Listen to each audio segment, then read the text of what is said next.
Antes que todo, le agradezco su asistencia. Mi nombre es Luis Vergara. Les voy a presentar un poco respecto a lo que es la actividad deportiva en tiempos de COVID. Pensando un poco qué es lo que les quería transmitir en la presentación de hoy. Básicamente me centré en lo que los pacientes habitualmente nos preguntan como médicos del deporte respecto a cómo reiniciar el deporte, cómo reiniciar la actividad deportiva después de haber estado casi 2 años sin hacer ningún tipo de actividad. Por lo tanto, en esta media hora más o menos les quiero un poco resumir cuáles son como los conceptos más importantes que uno tiene que considerar desde el punto de vista médico para volver a hacer ejercicio y la actividad deportiva.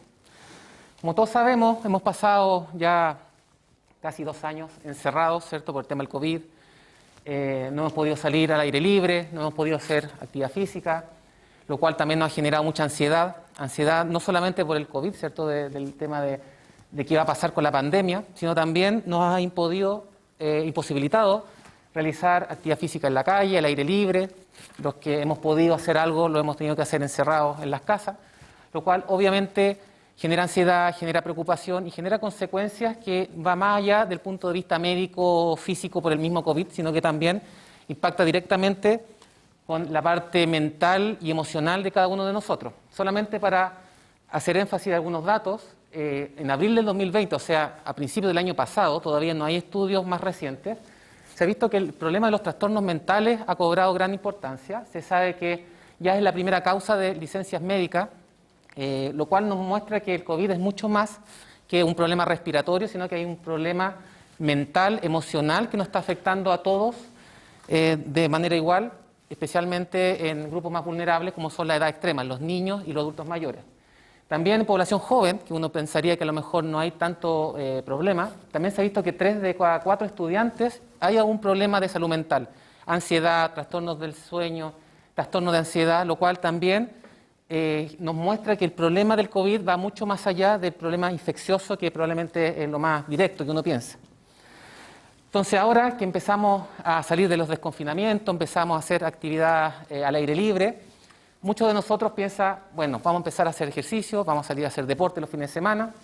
Entonces, ¿cómo partimos? ¿Cómo poder hacer ejercicio de manera segura, evitando los riesgos de volver de manera no controlada?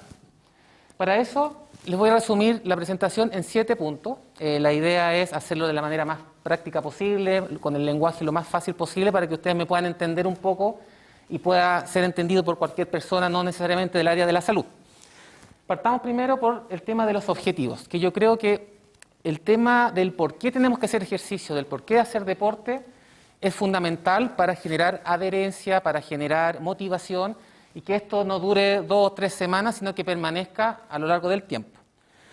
Lo primero que tenemos que pensar es que cuando nosotros hacemos ejercicio, independiente de cuál sea, cuando uno empieza a hacer rutinas de entrenamiento muscular, uno sale a correr, a hacer bicicleta, los efectos o las consecuencias que uno genera, uno lo puede dividir en 2 grupos. Uno, que son los ejercicios o las consecuencias a corto plazo. Hablamos de corto plazo, las consecuencias que genera el ejercicio en horas, días o incluso algunas semanas después de hacer el ejercicio, que más bien son consecuencias que a lo mejor uno no lo nota mucho.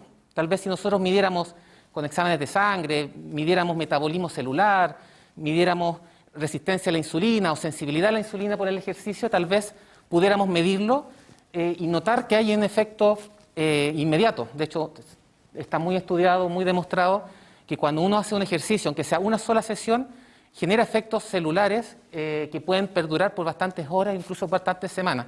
Pero lamentablemente esos efectos nosotros no los vemos físicamente, no los notamos de manera inmediata. Y están los ejercicios, o sea, las consecuencias que genera el ejercicio a largo plazo, que son consecuencias crónicas o efectos crónicos, que eso se ve después de meses, después de años, y esos son los que perduran. Lamentablemente, mucha gente que no hace ejercicio, que no tiene la rutina de estar activo, piensa que estos efectos a largo plazo uno los va a ver en pocos días, en pocas semanas. Entonces, si uno le pregunta a gran parte de la población general, uno le gustaría estar así en un par de meses más. Estar tonificado, tener un cuerpo para el verano, bajar de peso. Y lamentablemente lo que la gente no entiende es que los cambios no son milagrosos, no son inmediatos. Yo tengo muchos amigos que son profesores de educación física, entrenadores, y me dicen, a mí me exigen un cuerpo para el verano en 2 meses, y eso es imposible. Y lamentablemente cuando las personas empiezan a hacer ejercicio y se dan cuenta que no están logrando estos beneficios que ellos quieren a corto plazo, genera frustración, genera ansiedad y probablemente mala adherencia y dejan de hacerlo. Por eso ustedes saben que los gimnasios se llenan en septiembre, octubre, después del 18 de septiembre, pero no duran más allá de noviembre porque empiezan a notar que sus expectativas no van muy relacionadas con la realidad. Por eso yo desde el primer día a mis pacientes, ¿qué les digo? Les digo que el objetivo tiene que ser más a largo plazo, no solamente pensar en los motivos o las consecuencias a corto plazo. Sin embargo, también yo creo que es importante darse cuenta que también hay beneficios inmediatos. O sea, cuando uno empieza a hacer ejercicio también hay beneficios que uno lo puede ver, lo puede notar y van más allá de la parte física. Hay beneficios en el dormir mejor, en el descanso, en el botar tensiones, disminuye la ansiedad, disminuye la presión arterial. Hay efectos que a lo mejor no son físicos, no se ven al espejo, pero sí se sienten. Yo creo que todos compartimos de que después de hacer ejercicio, de una actividad física, nos sentimos mejor, nos sentimos más aliviados, y eso también es un objetivo que yo creo que es importante demostrarle al paciente que realmente son tan importantes como bajar de peso. Y los beneficios a largo plazo son los que perduran más tiempo. El tema mental, todo lo que es disminución del riesgo cardiovascular, la prevención del cáncer, que cada vez más hay más estudios que muestran que el ejercicio disminuye la probabilidad de cáncer y en pacientes con cáncer disminuye la recurrencia y mejora la calidad de vida. También el tema del fortalecimiento de los huesos. Hasta hace muy poco las recomendaciones que nosotros hacíamos era evitar en los adultos mayores los ejercicios de impacto. Decíamos, no, vaya a hacer piscina, evite el impacto. Y ahora hemos visto que en verdad el impacto es positivo para los huesos, porque el músculo necesita estímulo, necesita estar ahí, estímulo para que pueda fabricar matriz ósea. Por lo tanto, los adultos mayores cada vez más se están haciendo ejercicios con mayor impacto. Obviamente hay que ir viéndolo caso a caso, hay pacientes que lamentablemente no pueden, pero sí tienen que tener un estímulo para poder fabricar matriz ósea y evitar la osteoporosis. Por lo tanto, tenemos que ir viendo estos beneficios tanto a corto plazo como a largo plazo. Pero en verdad el objetivo que yo trato de transmitirle a mis pacientes es que el ejercicio tiene que ser parte de un cuidado integral, de lo que es el autocuidado de manera integral. Yo creo que el objetivo más importante es sentirse bien. Y sentirse bien más allá de la parte emocional, de la parte física, sino también el sentirse bien, el tener una buena alimentación, el poder descansar bien, el poder tener tiempo para hacer las actividades que uno quiere. Es parte de un todo que es el sentirse bien, que va más allá del bajar algunos kilos o verse bien para el verano. Por lo tanto, el ejercicio, el retomar el ejercicio tiene que ir parte de un cuidado integral de cada uno de nosotros. Entonces, el primer objetivo, como les decía, tratar de que sean objetivos permanentes y a largo plazo y buscar la integridad más allá de buscar bajar de peso para el verano. El segundo punto, que también es muy importante, que muchos deportistas que están tratando de retomar cometen el error, es el tema de la planificación. La planificación me refiero a tratar de buscar un espacio en nuestras actividades diarias que permitan y que nos aseguren mantener el ejercicio de manera permanente y no sea algo esporádico. ¿Qué es lo que uno trata de hacer? Que ojalá los pacientes, los deportistas, traten de buscar ideas o días fijos de entrenamiento. O sea, si yo me propongo hacer 3 días a la semana, por ejemplo, fijar desde un inicio qué días van a ser. Lunes, miércoles y viernes, martes, jueves, sábado, o buscar días que sean fijos, no cuando tenga tiempo, no cuando llegue temprano a la casa, sino que sea parte de la programación del día a día, que sea parte del día de que uno hace. Por lo menos lo ideal es que ojalá, si queremos estos beneficios crónicos que habíamos hablado recién, que sean por lo menos 3 veces a la semana y ojalá bien distribuidos durante la semana. Se ha visto que después de una sesión de ejercicio, cuando la célula está ahí quemando energía, está favoreciendo la entrada de glucosa a la célula, este metabolismo beneficioso que genera el ejercicio dura entre 2 a 3 días, como unas 76 horas más o menos. Es decir, que cuando nosotros hacemos ejercicio y paramos de hacer ejercicio, y nosotros no estamos duchando, estamos comiendo, estamos trabajando, el cuerpo sigue haciendo ejercicio, sigue activo. Que eso a lo mejor uno no lo nota en el día a día, pero si uno pudiera ser capaz de medirlo, esta célula todavía está haciendo ejercicio y perdura 2 a 3 días después. Si nosotros somos capaces de distribuir estas sesiones lunes, miércoles y viernes, por ejemplo, el día martes, el día jueves, que a lo mejor no estamos haciendo ejercicio, todavía la célula va a estar activa. Por lo tanto, el efecto que vamos a generar con el ejercicio va a perdurar durante toda la semana si logramos distribuirlo en 3 días de manera bien homogénea. También es súper importante buscar un momento en que nosotros nos asegure hacer ejercicio o hacer actividad física, evitando interrupciones, evitando posibles barreras que a lo mejor nos puedan perjudicar. Yo siempre, quienes me conocen, yo les recomiendo que hagan ejercicio en las mañanas. ¿Por qué en las mañanas? Porque en las tardes siempre uno llega cansado, salen panoramas, hay problemas, siempre hay cosas que hacer. Incluso a todos nos ha pasado que llegamos a la casa, llegamos cansados y decimos, ¿sabes qué? Quiero ver tele, quiero leer, quiero dormir. Siempre hay algo que hacer en las tardes y es muy probable que aparezcan panoramas inesperados en las tardes. Pero en las mañanas, si nosotros pensamos, es muy poco probable que aparezca alguna intercurrencia, que salga algún panorama. Y además que en las mañanas nos permite despertar, nos permite activarnos temprano y es un momento más protegido. Por lo tanto, en la mañana es mucho más fácil de lograr adherencia que en las tardes.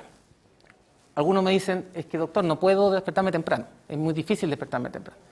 Entonces yo les digo que ojalá, si se van a adelantar media hora para hacer ejercicio, se acuesten media hora antes. O sea, mantienen más o menos constante las horas de sueño, no significa dormir menos. Además, todos sabemos que muchas veces en la noche nos quedamos viendo televisión, viendo las redes sociales, y no nos damos ni cuenta cómo pasan los minutos y a lo mejor son horas de sueño que no estamos aprovechando. Y esas horas poco aprovechadas podríamos traspasarlas a la mañana y hacer, aunque sean 15 minutos, 20 minutos, lo que sea, va a servir para poder sentirnos mejor. Y también es muy importante planificar los días de descanso. Yo veo muchos deportistas aficionados que entrenan incluso más que deportistas de alto rendimiento. Entrenan todos los días, no dejan días de descanso y creen que mientras más se entrenen, más beneficios van a tener. Y eso es totalmente todo lo contrario. De hecho, el descanso, como vamos a ver un poquito más adelante, es parte del entrenamiento. Por lo tanto, también es importante dejar días de descanso sin hacer actividad física. Respecto a la evaluación médica, el tercer punto, yo siempre también le hago énfasis a los deportistas. Los deportistas son gente joven, gente que cree que está sana, ¿cierto? Entonces me preguntan, ¿para qué hacer una evaluación médica siendo que yo soy sano, soy joven, hago deporte? Y yo le explico en verdad que es muy importante porque al igual como un adulto tiene que tener un chequeo general, un deportista también tiene que tener un chequeo porque tiene que realizar actividades de muy alta demanda física, está exigido al máximo, entonces estamos poniendo a prueba un poco todo lo que son los sistemas del organismo. Acá tenemos una foto con Francisco Pérez Banena hace unos años atrás que estuvimos haciendo un chequeo y tratando un poco de incentivar y motivar a la gente joven. Esto fue en relación a la Maratón de Santiago hace unos años atrás, de que se hagan chequeos por muy sanos que ellos piensen que están. Entonces, ¿cuáles son los objetivos de este chequeo médico? Por una parte, es lo más lógico, es tratar de detectar enfermedades, condiciones congénitas que a lo mejor no se han detectado. Muchas enfermedades cardiológicas, por ejemplo, no se detectan en pediatría, en los pediatras, porque los pediatras tienen como objetivo detectar alteraciones del desarrollo, del crecimiento, le enseña mucho a la mamá el tema de la alimentación, pero no está focalizado en el ejercicio y la actividad física, no buscan eso, no tiene como objetivo el tema de la actividad física. Nosotros lo que hacemos es buscar enfermedades que a lo mejor no se manifiestan en una persona sedentaria, pero sí en una persona que está corriendo a 180 latidos por minuto, que está con una respiración de 40 por minuto, que está siendo exigido al máximo, y que ahí sí se pueden manifestar enfermedades que a lo mejor no se detectan estando en reposo. Hay muchas cardiopatías congénitas, por ejemplo, que la única manera de poder detectarlas es con un ecocardiograma. Y si nosotros no tenemos un ecocardiograma en un deportista que se está exigiendo, probablemente se nos están pasando enfermedades crónicas que no hemos detectado a tiempo. Pero no es solamente eso.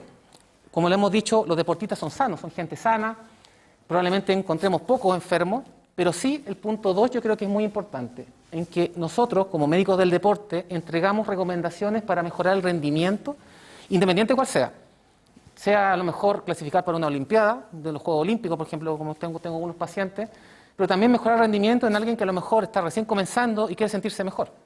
Muchos pacientes que ahora corrieron el Torres del Paine, que es un trail que están todos vueltos locos por inscribirse porque fue la primera carrera después de la pandemia, me decían, doctor, yo quiero correr, disfrutar, quiero ver el paisaje, quiero sentirme bien, no quiero ser el primero, no quiero ganar medalla, quiero sentirme bien, disfrutar la carrera. Y para eso también es mostrar rendimiento. El rendimiento no es solamente ser el primero, sino el sentirse bien y el disfrutar la carrera.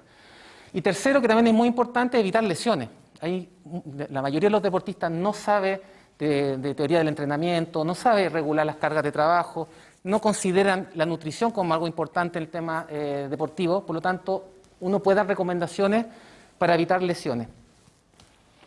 ¿En qué consiste la evaluación médica preparticipativa? Primero, en tomar una historia clínica, preguntarle al paciente antecedentes familiares, antecedentes personales, preguntar si en periodos de entrenamiento han tenido algún problema, mareo, dolor al pecho, palpitaciones, desmayo. Hay gente que se desmaya en el ejercicio y el desmayo siempre va a ser un síntoma de alarma. Lamentablemente hay gente que se desmaya y no pregunta. Un completo examen físico, siempre orientado hacia el deporte, un poco distinto el examen físico que yo hago en pacientes de medicina interna, que es mi otra especialidad, con examen físico de deportistas. Si bien hay cosas que son en común, hay cosas que uno como médico del deporte tiene que buscar de manera dirigida. También, lamentablemente, no todos los médicos del deporte lo hacen, es ver el tema nutricional. Evaluar bien cómo está comiendo, cuáles son sus requerimientos de energía, que a lo mejor probablemente no lo están cumpliendo, si usan suplementos, cómo los usan. Toda esta parte nutricional actualmente está cada vez más considerada por los deportistas, pero todavía falta crear conciencia y en ese sentido los nutricionistas deportivos con quien trabajamos son de vital importancia. Exámenes de laboratorio, aparte de lo general, nosotros también pedimos algunos valores de laboratorio que nos puedan mostrar sobreentrenamiento, que están entrenando más de lo normal, que genera problemas hormonales. Vemos la parte nutricional con algunas variables en sangre que puedan ver cómo están los niveles de vitamina D, vitamina B12, perfil de fierro, siempre buscando rendimiento, no solamente salud general. Y también exámenes complementarios, que eso se evalúa caso a caso. Los más habituales son el electrocardiograma, que es como el examen más básico, un electrocardiograma en reposo. Pero también podemos complementarlo con una ecografía del corazón, con un ecocardiograma y también con un test de esfuerzo, principalmente en deportistas mayores de 35 o 40 años, buscando ya cardiopatía coronaria, buscando posibles enfermedades crónicas que ya empiezan a aparecer después de los 35 o 40 años. También podemos hacer consumo de oxígeno máximo, ergospirometría, en fin, hay una cantidad de estudios complementarios que podemos hacer dependiendo de caso a caso y dependiendo del rendimiento del deportista. Esa es relación a la evaluación médica y en general yo se lo recomiendo a todos, independiente de la edad, independiente de la actividad que realicen, y de verdad les ha ayudado mucho a los pacientes que le hemos hecho un seguimiento porque les ayuda mucho a su entrenamiento y lograr su objetivo. Cuarto, yo creo que también un tema muy importante que hemos estado viendo actualmente es el tema de la carga de intensidad del entrenamiento.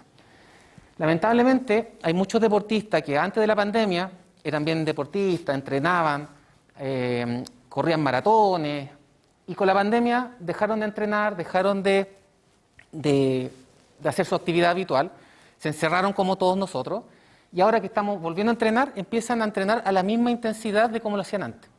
Eso pasa en deportistas de alto rendimiento y en deportistas aficionados que a lo mejor quieren retomar y lamentablemente creen que son los mismos que hace 2 años atrás. Y eso realmente no es así y genera muchos problemas y muchas lesiones.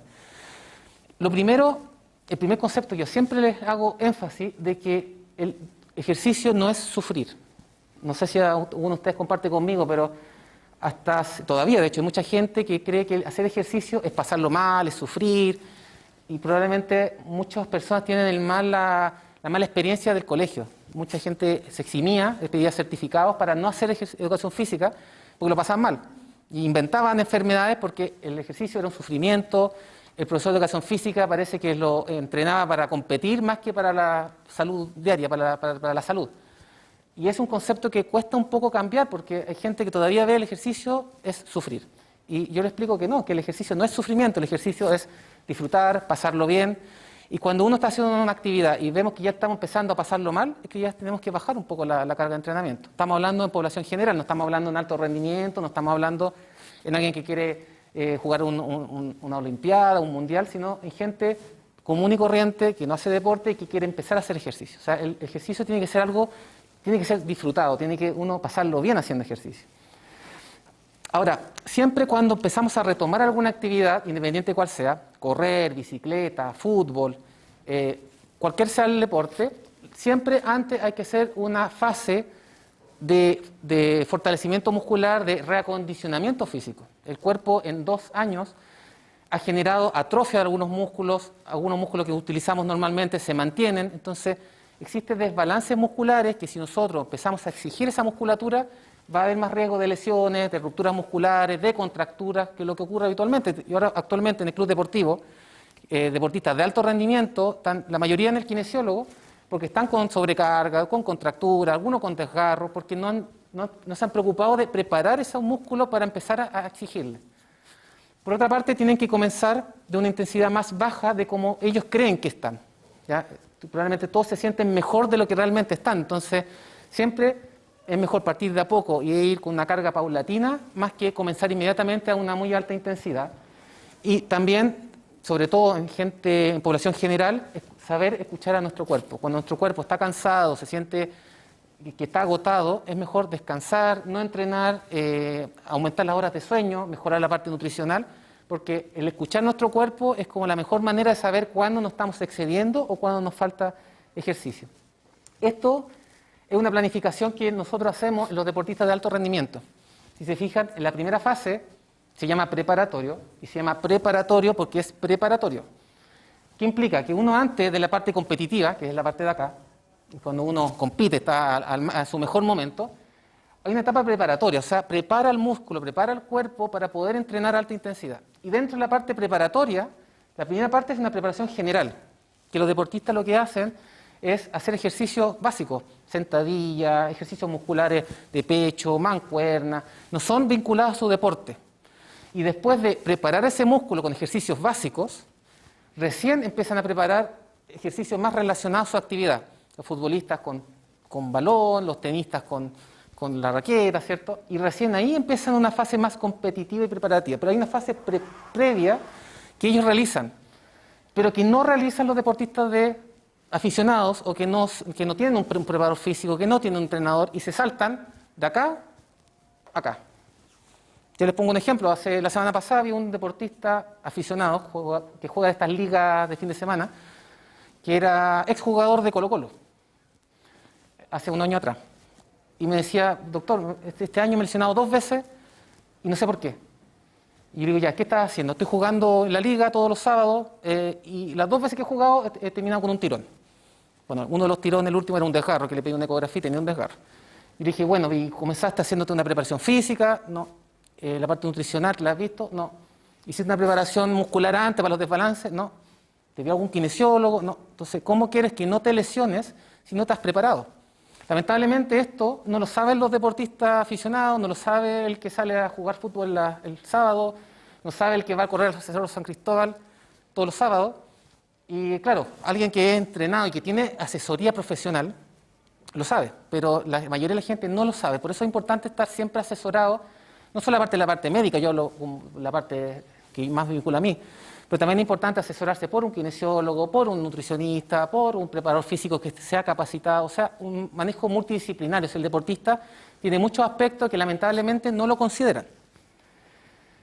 Aquí les muestro un poco de la anatomía, solamente para tomar un ejemplo, de los músculos de la pierna, ¿cierto?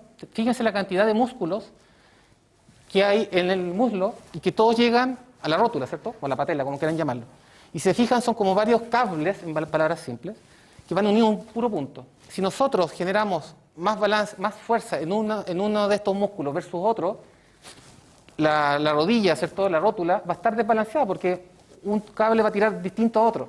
Eso es el estado en que muchos deportistas están ahora, que están desbalanceados, están con desbalance muscular y se ponen a correr, se ponen a jugar fútbol con el riesgo de que estos desbalances musculares generen lesiones.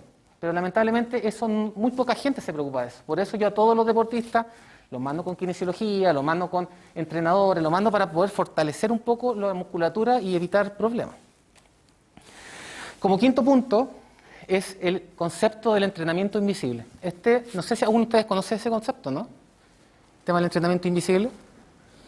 Es un concepto relativamente nuevo. En Europa lleva ya varios años, pero acá en Chile todavía no hay mucha conciencia de que todavía los deportistas creen que el entrenamiento es lo que está arriba. que es entrenar, salir a correr, ir al gimnasio, el estar todos los días haciendo algo, ¿ya? Entonces, mientras más se entrene, mejor, porque logro más beneficio. Sin embargo, el descanso también es parte del entrenamiento. Cuando ustedes están después de una sesión de entrenamiento y están descansando, el músculo sigue fabricando proteínas, sigue el metabolismo que favorece las adaptaciones al músculo. Si nosotros no dejamos descansar, nosotros no vamos a dejar que el músculo fabrique proteínas, fabrique lípidos, fabrique todo lo que necesita para poder ir mejorando. Por lo tanto, el entrenamiento invisible es todo el entrenamiento que es de descanso, que es el que uno realiza entre las sesiones de entrenamiento, que involucra el descanso, o sea, el poder dormir por lo menos 7 u 8 horas y que sea un descanso de buena calidad, que esto nos cuesta mucho con los deportistas, la comida, ya la alimentación, antes, durante y después de entrenar, y la meditación, el mindfulness, que ahora en Europa están usando mucho lo que es la relajación antes de las competencias, porque el tema mental también es muy importante de poder manejar. Les voy a contar no sé si un secreto, pero algo que a mí me contaron hace un tiempo atrás. Ustedes saben que, bueno, no sé si todos saben, pero yo estuve 3 años en Barcelona y trabajé con el Fútbol Club Barcelona. Entonces, allá la gente de allá del Barcelona me contaban que el que cambió esto allá fue Pep Guardiola. Ustedes saben que Pep Guardiola fue el entrenador que ganó todo con el Barcelona. En la temporada 2009, 2010, 2011, ganó Champions League, campeonatos nacionales, ganó todo lo que jugaron, lo ganaron. Y yo le preguntaba, ¿cuál fue el cambio que hizo él? Bueno, hizo muchos cambios, muchas de esas cosas, lo que nosotros hablábamos ahora. Le dio más importancia a la parte nutricional, a la parte de entrenamiento y sobre todo al tema del entrenamiento invisible. Entonces, ¿qué le hacía él? Que después del partido con Champions, o sea, un partido de mucha exigencia, ellos sabían que había muchos jugadores que se iban de carrete, ahí se iban a tomar, se iban a hacer sus celebraciones privadas, ¿cierto? Y que era muy difícil poder controlar. Entonces, ¿qué es lo que hacía él? Él, como la parte, por ejemplo, de descanso y la parte nutricional era muy importante, él decía, ningún problema que salgan después, pero después del partido, todos nos vamos a comer al restaurante que yo les diga. Y él los invitaba a comer. Lo invitaba a comer, pero no a comer comida chatarra, lo invitaba a comer una comida que fuera recuperadora para el siguiente partido. Entonces él se asegurara que se hidrataran, que comieran bien. Y todos iban, en verdad no era un restaurante, era una comida hecha por los nutricionistas del club, en que era una alimentación para recuperar, que era antiinflamatoria, que tenía muchos vegetales, que tenía proteína, la cantidad de proteína necesaria, que tenía hidratos de carbono necesarios. Y así recuperaban, porque si esto era un partido un miércoles, el sábado tenían que jugar nuevamente. Entonces así se aseguraban que comieran todo lo que tenían que comer, lo obligaba a todos. Y después podían hacer lo que quisieran. Pero por lo menos se aseguraba que la alimentación fuera mejor. Bueno, que pudieran hacer lo que quisieran, también tenía un límite, porque también el tema del descanso también eran bien controlados y tratan de asegurarse de eso. Entonces, uno de los cambios que generó era justamente eso, asegurarnos de que el entrenamiento invisible se cumpliera y se cumpliera bien. Ese cambio de paradigma siempre se lo muestro con esta foto. ¿Ya? Esta foto arriba es el equipo del Barcelona antes de Pep Guardiola. Si se fijan, Messi comiendo asado, papas fritas, tomando bebidas gaseosas, para no decir ninguna marca, y todos comiendo alimentación no saludable, por así decirlo. Y esto cambió a lo que está acá abajo, en que ahora lo que están promoviendo son alimentación saludable, con frutas y verduras de distintos colores, como llaman ellos, para el tema de los antioxidantes. En fin, cambiaron completamente la alimentación. Y de hecho, Messi, lo me decían los kinesiólogos del club, previamente se lesionaba mucho. Y basta con cambiar la alimentación y ustedes ven ahora que casi no se lesiona. Es principalmente por un tema nutricional, tema de descanso. Son cosas que muy pocos deportistas lo consideran. Ahora actualmente, por ejemplo, en el Barcelona, el plantel tiene nutricionista propio y después del entrenamiento en el camarín tienen jugueras con fruta. Entonces ellos mismos hacen batidos post partido para tratar de recuperarse y hacer una dieta más antiinflamatoria, solamente con la parte nutricional. Así que el cambio, el paradigma nutricional va a ir cambiando y esperemos que esto también se vaya traspasando a nuestros pacientes. En relación al descanso, también considerar o hacer énfasis de que el descanso es parte del entrenamiento. Cuando nosotros entrenamos, generamos un desgaste muscular, generamos daño muscular, que es un daño positivo, un daño que favorece la adaptación, y el descanso es el que nos permite ir mejorando.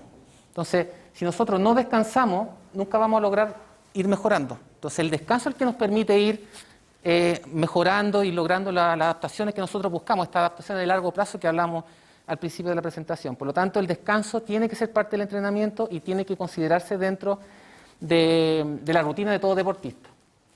Ya para ir terminando, otras precauciones a considerar, cosas prácticas que a nosotros nos preguntan todos los días. El tema, por ejemplo, de usar ropa adecuada. Ahora que va a empezar a hacer calor, que hay más sol, es muy importante usar colores claros. Yo cuando estaba a cargo de la Maratón de Santiago, me da risa que iba a cualquier tienda de ropa deportiva y toda la ropa, todas las poleras eran negras, todas. Y estamos hablando que la maratón era en abril, que todavía no había temperatura de 28 o 30 grados, y todas las ropas eran negras. Ustedes saben que los colores negros atraen el calor, no, o sea, no disipan el calor. Entonces, claro, las marcas deportivas están muy preocupadas de la estética, de la foto, de la marca, pero no se preocupan del deportista de cosas básicas como es la termorregulación. El uso de zapatillas, también hay muchas preguntas, ¿qué zapatilla? ¿Cuál es mejor? En verdad yo les digo que usen la zapatilla que les sea cómoda, es la manera más fácil, no se dejen guiar mucho por marketing, por cosas que a lo mejor no tienen mucha evidencia y mucho sentido. Es verdad que hay algunos deportistas que requieren alguna orientación un poco más específica, pero son la minoría. La mayoría de la gente no necesita no tiene tantos problemas para buscar una zapatilla. Y la mejor zapatilla es la que quede más cómoda y la que se sientan mejor. El tema de la hidratación también es muy importante, sobre todo ahora en temperaturas que va a empezar a subir, gente que hace ejercicio en las tardes o a mediodía, asegurar una adecuada hidratación y llevar hidratación con nosotros. O sea, si vamos a andar en bicicleta, llevar nuestra botella con agua. Si nosotros vamos a entrenar, tener la botella nuestra ahí al lado y no esperar a tomar agua después o si compro una botella, sino asegurarnos tener el agua necesaria. Ahora que estamos en primavera, también es importante el tema de la alergia, rinitis alérgica, si corremos al aire libre, el asma. Hay mucha gente con asma, deportistas con asma que también se pueden desencadenar con el ejercicio, por eso también es importante el tema médico para ir viendo ahí quiénes necesitan un tratamiento complementario. Y también aspectos de seguridad, cosas un poco lógicas, pero el salir a lo mejor muy temprano en lugares que a lo mejor puedan ser peligrosos, o gente que por ejemplo hace trail o trekking a lugares más solitarios, saber un poco qué hacer en caso de emergencia, tener algún teléfono de rescate en caso necesario, avisar a familiares que van a hacer cierta actividad para que sepan dónde van a estar, cosas que son a lo mejor un poco básicas, pero también son importantes y que incumben al área deportiva. Y para terminar, recordar que el COVID no se ha ido. El COVID es verdad que está más controlado gracias a la vacunación, pero no se ha ido, todavía está alrededor de nosotros. Por lo tanto, recordar y hacer énfasis en la medida de precaución y de evitar contagios. Ya que estuvimos encerrados 2 años, aprovechemos el aire libre, aprovechemos de salir, aprovechemos de hacer actividades al aire libre, ojalá alejado de las multitudes de gente. Aprovechemos del aire libre ya que podemos salir. Cuando lleguemos a casa, lo primero es lavarnos las manos. Hemos estado en contacto con otras personas, algunos hacen ejercicio en las plazas con estos instrumentos, ¿cierto?, de ejercicio que están en las plazas. Pero al llegar a la casa, lo primero que tenemos que hacer es lavarnos las manos o llevar nuestro alcohol gel para tratar de favorecer la higiene de manos. El uso de mascarilla, ¿cierto? No olvidar que algunos deportistas creen que porque están haciendo ejercicio se la pueden sacar cuando quieren. Es verdad que en ejercicios individuales de muy alta intensidad, lo mejor es hacerlo sin mascarilla, pero tomando las otras precauciones, o sea, alejarnos de otras personas. En algunos de los deportistas que entrenan sin mascarilla, muchos de ellos entrenan con PCR negativa, toman otras precauciones. Pero la mayoría de la gente no toma esas precauciones y uno tiene que siempre usar la mascarilla y usarla bien. Recordar nuevamente el tema de la vacunación, que es muy importante, sobre todo en deportistas, el poder vacunarnos, poder protegernos. Y si tenemos algún síntoma sospechoso de COVID, siempre preguntar al médico, tomarse PCR si hay dudas, porque insisto que el COVID no se ha ido, todavía está con nosotros y tenemos que tomar las precauciones porque tenemos que cuidarnos independiente que los números nos vayan ayudando. Entonces, en conclusión, ¿qué les podría decir? Que tratemos de aprovechar el aire libre, aprovechemos que podemos salir, aprovechemos de generar panoramas familiares. ¿Ya? Yo siempre digo a mis pacientes, aprovechen de hacer actividades con la familia, inviten a su señora, a su esposo, a su hijo, hagan un panorama de ir al parque, de ir a subir un cerro, integren a la familia, hagan panoramas familiares, que sea un panorama más que una a la familia más que los separe. Aprovechar lugares sin tanta gente, tomar las precauciones del COVID, como les decía, asesorarse por profesionales competentes en el área de la nutrición, de la kinesiología, del entrenamiento, porque si nosotros estamos bien asesorados y utilizamos recomendaciones de manera personalizada, vamos a tener muy poca probabilidad de tener problemas o tener alguna lesión o algún efecto adverso.